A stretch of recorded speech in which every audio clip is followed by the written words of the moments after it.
దావీదు కుమారుడా మమ్మల్ని దాటిపోవద్దు నాయనా, నీ చేయి విడిచిపెట్టొద్దు నాయనా.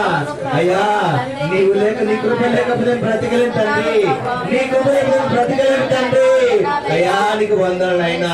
అయ్యా ఇక మా తండ్రి, ఈ లోకంలో ఎవరికి అవసరం లేకపోవచ్చు, ఈ లోకంలో ఎందుకు పనికిరాలని ఉండొచ్చు కానీ ప్రభా, అయ్యా నీ దృష్టిలో మా తండ్రి ప్రభా ఎంతో విలువైన వారిని చెప్తున్నావు తండ్రి.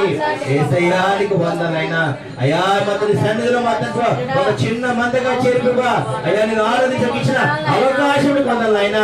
నీ సన్నిధికి వచ్చిన ప్రతి బిడ్డలు, నీ ప్రియులందరినీ నీ హస్తాల్లో భద్రపరచమని, నీ వచ్చే వరకు ప్రభా నీ రెక్కల చట్ట భద్రపరచని కోరుకుంటూ, అయ్యా ఇంతవరకు ఆయన పాటల ద్వారా, ఆహారం ద్వారా మీరు నిజంగా మహిమ నమ్ముతూ సమస్త మహిమ ఘనత ప్రభావాలు మీరు మాత్రమే పొందుకొని కోరుకుంటూ నజరేయుడగు యేసుక్రీస్తు పరిశుద్ధ నామమున ప్రార్థన చేసి పొందుకొనిచున్నాము మా పరమ తండ్రి. ఆమేన్ ఆమేన్.